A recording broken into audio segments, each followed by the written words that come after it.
Арма ардақты ағайын, қымбатты көрермен. Қайырлы күн, құрметті Мұқағали әлемі YouTube арнасының көрермендері. Бағдарлама жүргізушілері әріптесім Гүлбану Берікқызы Және Бексұлтан Нұрланұлы.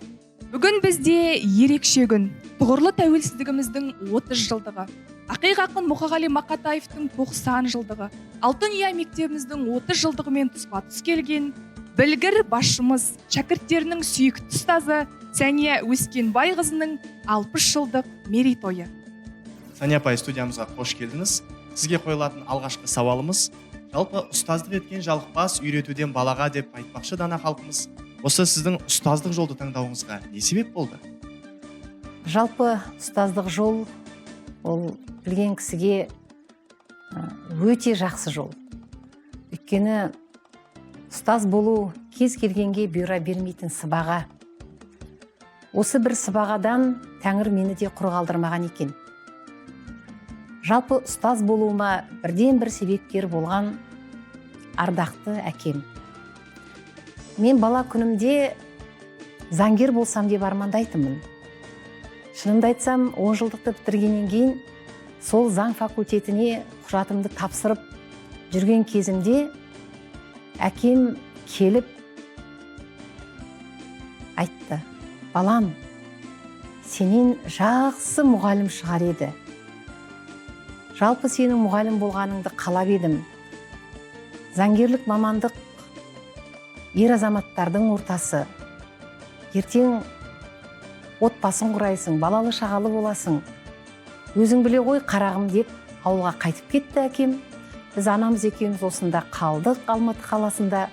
Абитуриентпін ол кезде.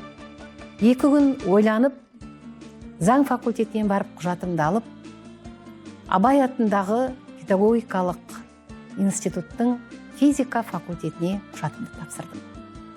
Еш өкінбеймін. Әкемнің сол бір ақылы менің өмір жолыма үлкен жол серік болды. Жалпы әкенің қабағы, әкенің ақылы, әкенің махаббаты деген ерекше ғой. Қазір әкемді сағынышпен еске аламын, анамды еске аламын. Балалық кезімді еске алып, ата-анама деген сағынышымды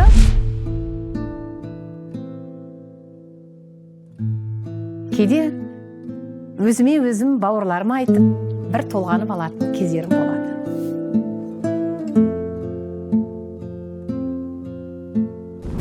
Осы орайда сіздің мерейтойыңызға байланысты арнайы Қазақстан ұлттық телеарнасының құттықтауы бар екен. Экранға назар аударайық. Рахмет. Құрметті Сәния Өскенбайқызы, сізді асқаралы 60 жасқа толған мерейлі мерейтойыңызбен шын жүректен құттықтаймыз. Соңғы 10 жылдықта сіз басқарып отырған сүйікті білім ордамыз Мұқағали Мақатаев атындағы нөмірі 140 гимназия республикамызда үздіктердің қатарынан көрініп, білім бәсекесінде толағай табыстарға қол жеткізуде. Білім бәйгесіне баптаған шәкірттеріміздің тұғыр биігінен көрініп, мектебімізде сапалы білім алып, өз қалаған мамандықтың грант иегері атануы ұстаздар қауымының қалтқысыз еңбегінің жемісі деп білеміз. Гимназиямыз 2015 және 2021 жылдары үздік орта білім беру ұйымы, 2017 жылы үздік білім беру ұжымы сынды байқауларда топ жарды. Асқан шеберлігіңіз бен осынау игі жетістіктердің бәрінің ұйытқысы бола білген өзіңізге мерейлі мереке қарсаңында шексіз алғыс білдіреміз. Деніңізге саулық, отбасыңызға амандық тілейміз. Ел игілігі жолындағы еңбегіңіз жемісті болсын, шәкірт тәрбиелеу жолында қанатыңыз талмай, шәкірттердің жұлдызын жаға беріңіз. Ізгі тілекпен Алматы қаласы, Бостандық ауданы, Мұқағали Мақатаев атындағы 140 гимназияның ұстаздар ұжымы, оқушылар мен ата-аналары және ұлттық арнаның жүргізушілері. Мерекеңізбен. Сәния Өскенбайқызы шәкірттерінің бабын жаққан, әріптестерінің бабын тапқан білгір басшысыз. Жалпы басшының бойында қандай қабілеттер болған дұрыс? Жалпы сұрақ көп ойды тереңнен қозғауға тура келтіріп тұр. Себебі адам бір күнде басшы болып тумайды. Адам жүре-жүре, көре-көре, өз қателігінен қорытынды шығарып, өз қателігімен жұмыс жасаған уақытта кез келген адам үлкен нәтижеге жетеді. Мен мұғаліммін. Мен шәкірттерімді жақсы көремін. Әрбір бала бір жұлдыз, жарқырауына жәрдем бер дейміз. Ал әрбір баланың бойындағы қабілетін тану, әрбір баланың өзіндік даралығын сезіне білу, ол ұстаз алдындағы үлкен міндет. Ал басшы ретінде, басшы әділ болуы керек. Басшы адал болуы керек. Басшы ұжымдағы әрбір қызметкерді, әрбір мұғалімді танып қабылдай білуі керек. Әрбір мұғалімнің бойындағы жігерін жандандыра білуі керек. Әрбір жастың бойындағы жігерін құрмететін болсақ, онда болашақта жақсы маман қалыптаспайды. Мысалы, қазір жақсы айтылып көрсетіліп жатыр, үздік ұйым болып жатырмыз. Ал ол үздік ұйым ауызбіршілікті талап етеді. Қазақта даналардан қалған мынандай керемет сөздер бар. Осы сұрақтың 90 ауыз сөздің толықтай түйіні кемедегінің жаны бір дейміз. Жалғыз жүріп жол тапқанша көппен жүріп адас дейміз. Жалғыз адамның шаңы шықпайды дейміз. Жалғыз ағаш орман болмайды дейміз. Олай болса, ұжымдаса білген әр уақытта ұтады. Рахмет, Сәния апай, сіздің жүріп өткен жолыңыз бізге өнеге. Ұстаздық еткен жалықпас үйретуден балаға демекші, ұстаздар мерекесіне орай дарынды шәкірттеріміздің бейнематериалын тамашалайық. Өмірімнің мағыналы шақтары, мектеп болып содан бақты тапқаны, ұстаз деген сол ұяның жүрегі, ұстаз деген сол ұяның мақтаны. Ұстазым, мейірбан үнітім, қақпайды тым қатты бетіңді, қоғамның кішкентай үмітін баптайды жас шыбық секілді. Шәкірттердің ұстазға деген, ұстаздарына деген жүрек жарды алғысын есту, ол әрбір ұстаз үшін теңдессіз бақыт. Мектепте жүрген әрбір мұғалім шәкіртінің апай, ағай, сізге рахмет. Сіздің ақылыңызбен осындай ой түйдім, осындай жолға түстім, осындай мамандыққа бет бұрдым деп айтып жатқан шәкірттердің ыстық ықыласына бөлену мен үшін ерекше бақыт. Шәкірттеріме айтар алғысым шексіз. Рахмет айналайындар. Сәния Өскенбайқызы, қазақ жұрты кенде емес дарын бұлдан, шәкірттердің жолында жаным құрбан дейтін осындай ұлағатты ұстаздарыңызбен қатар дарынды шәкірттеріңіздің көп болуын тілейміз. Енді келесі сауалымды қояр болсам, жалпы ғалымдар айтады, әлем пандемиядан кейінгі бұрынғы қалпына келмейді. Әлем пандемияға дейінгі және кейінгі деп екіге бөлінеді дейді. Осы індет, осы пандемия оқу үдерісіне, жалпы балалардың оқуына қалай әсер етті? Бұл сұраққа бір-екі ауыз сөзбен жауап беру өте қиын. Дейін, кейін деп жатырмыз. Пандемияға дейін алаңсыз ұстаз да, шәкірт те, ата-ана да алтын ұя мектепке келіп, бір-бірімізбен еш нәрседен қорықпай қарым-қатынаста болдық. Ал енді қазір мінекей пандемиядан кейін біздерде бір ішкі әлемімізде бір қорқыныш пайда болды. Біз өзіміздің кезіккен, жолыққан, сөйлескен адамдарымыздан бетперде кию арқылы, біраз қашықтықта тұру арқылы жүрегімізде бір қорқыныштың бар екендігін жасыра алмаймыз. Ал енді қазір биылғы оқу жылы балаларымыз мектепке келіп, дәстүрлі сынып кабинеттерінде оқып, оқуларын жалғастырып жатыр. Бірақ кейбір жағдаяттарға қарағанда жүрегің сыздайды. Оны жасыру мүмкін емес. Өйткені балалар жалқаулыққа бейім алып кетіпті. Өйткені олар онлайн уақытында үйде біреуі бейне көрінісін қосса, біреуі қоспай, тамақ ішіп отырып, бала жұбатып отырып, жүгіріп жүріп сабақ тыңдаса, ал қазір келіп 45 минут ұстаз алдында отыру балаларға кәдімгідей ауыртпалық тудырып отырғанын жасыра алмаймын. Ол шындық. Ал одан қала берді, олардың бүкіл жан дүниесінде бір адам айтса нанғысыз, бір кішігірім төңкеріс болып өткен сияқты. Қандай дейсіз бе? 10 жастан жоғары шәкірттеріміздің кейбіреулерінің шаштарын әр түрлі түске бояп келулері, бір түрлі киім киістері, бұның барлығы үлкендерге, соның ішінде ұстаздар қауымына үлкен ой салып отырғанын жасыра алмаймын. Ер балалар да мына Корей үлгісіне қатты еліктеп, тіпті ер балаларымыздың өзі шаштарын өсіріп, сондай енді бір нағыз қазақ жігітіне тән, мәрттік қазақ жігітіне тән бір сымбаттылықты жоғалтып алғандай.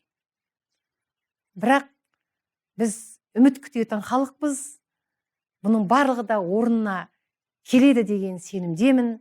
Ата-ана болып, ұстаз болып, шәкірт болып, бұның барлығын қолға алсақ, біз ұлттық құндылықтарымызды, ұлттық намысымызды оятып, бұрынғы қалпымызға келетінімізге сенемін. Өте орынды айтасыз.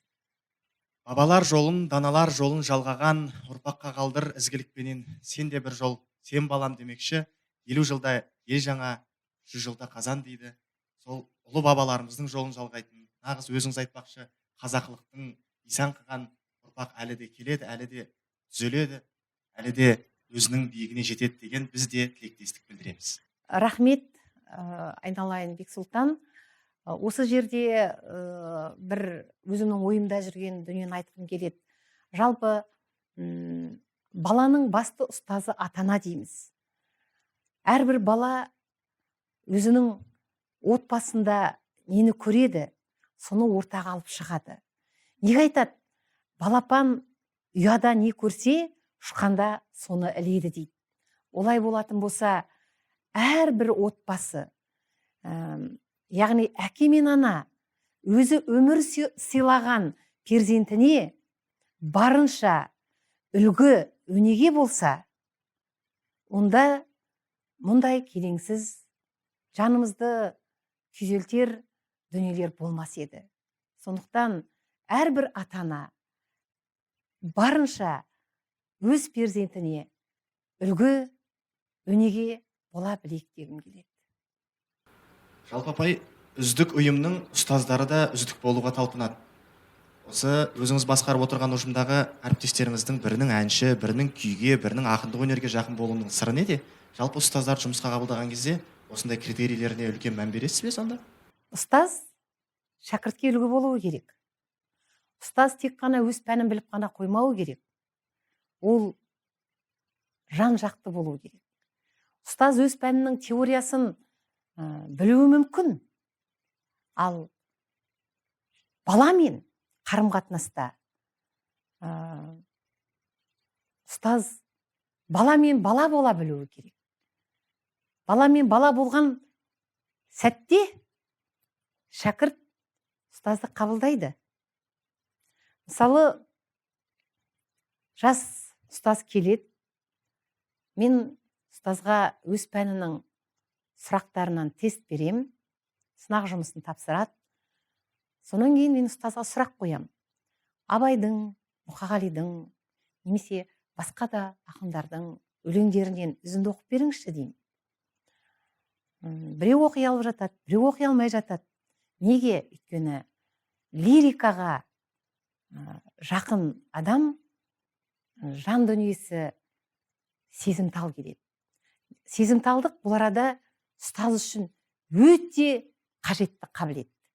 Себебі бала жанын сезе білген, бойында сезімталдығы бар мұғалім жақсы ұстаз бола алады. Өте жақсы сұрақ қойдыңыз. Ұстаздар театрда ойнайды, жетігенде ойнайды, домбырада ойнайды, қара сөздің құдіретін мәйегіне келтіре оқиды. Кафедра болып бір-бірлерімен жас мамандар жарысқа түсіп жатады. А оның барлығы ұжымда керек. Өйткені бірлік бар жерде, тірлік бар. Ал тірлік негізі бірлікте. Ал ауызбіршілік деген ұғым жас ұстаздың күнделікті өмірі сондай бір қызығушылығы мол уақыттармен жүріп жатса, ол сүрінді өмір сүруден алыстайды. Ал ұстаз ол білген кісіге ол күйсандық. Өзі де күйсандық, шәкірті де күйсандық. Ал күйсандықты тек қана нота білген адам ғана алып кете алады. Олай болатын болса, әрбір ұстаз талантты, дарынды болуы керек. Апа, ендеше дәл осы өзіңіз айтқан ұстаз деген ұғымға берген түсінігіңізге сай келетін талантты да талапты ұстаздарымыздың арнайы дайындаған видеоматериалы бар екен, назар аударайық.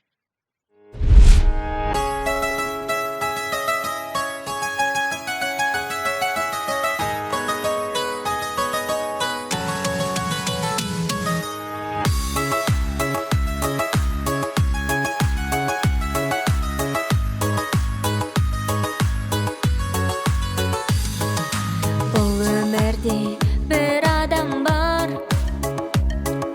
көргендер тек сыйлаған бар. Жанын әрекет жақсы менен, жайсандарды жинаған бар. Жол сілтеп әркез бізге бағын аштың, жалынды жастың, нұры бар көзбен, айбарлы сөзбен, бағын ашқан әрбір жаны жастың. Жол сілтеп әркез бізге бағын аштың, жалынды жастың, нұры бар көзбен, айбарлы сөзбен, бағын ашқан әрбір жаны жастың.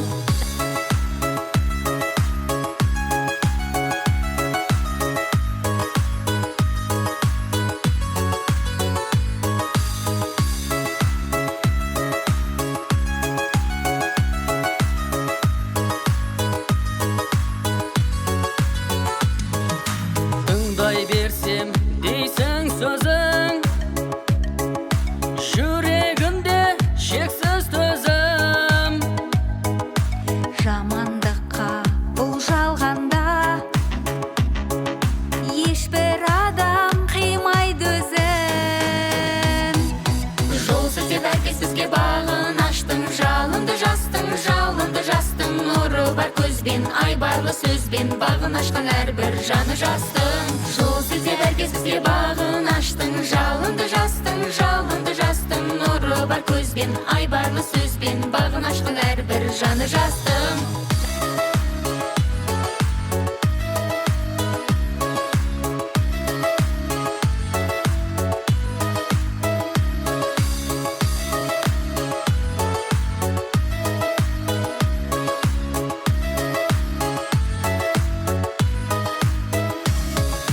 Жол сілтеп әркез бізге бағын аштың, жалынды жастың, нұры бар көзбен, айбарлы сөзбен, бағын ашқан әрбір жаны жастың. Жол сілтеп әркез бізге бағын аштың, жалынды жастың, нұры бар көзбен, айбарлы сөзбен, бағын ашқан әрбір жаны жастың.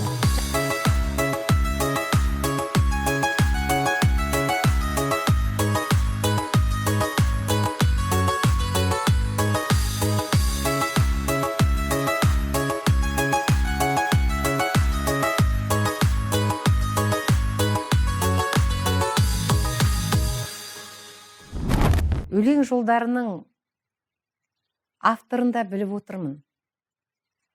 Ол орденді ұстаз Сафура Сәлімбайқызы.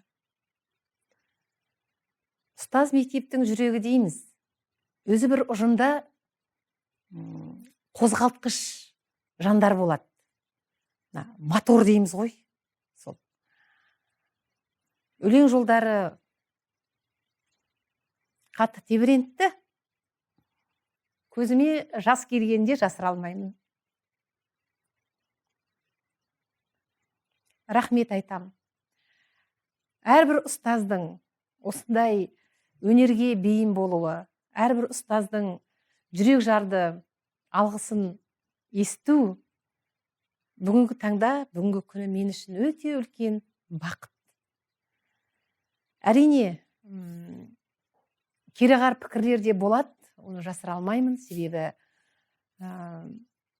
апайдың мұнысы несі өзін өзі дәріптетіп отырғаны дегенде сұрақтар болуы мүмкін.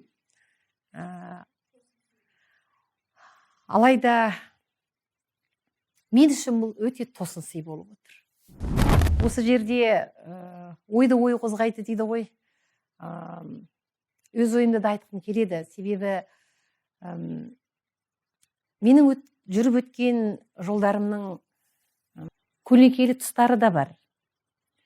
Менің өткен жолдарымның бақытты сәттері де бар. Сондықтан данышпандардан қалған екен ғой, біреудің аяқ киіміне қарап тұрып, шіркін мынандай аяқ киім менде де болса екен деп тамсам ба, сенің оның қандай жолдарды жүріп өткеннен бейхабарсың ғой деген даналардан даналық сөз қалған. Сондықтан менің жақсы күндерімді жоқ істетсін келе жатқан жастарға. Қымбатты көрермендер, біз сіздермен қоштаспаймыз. Келесі бағдарламада кездескенше дейміз.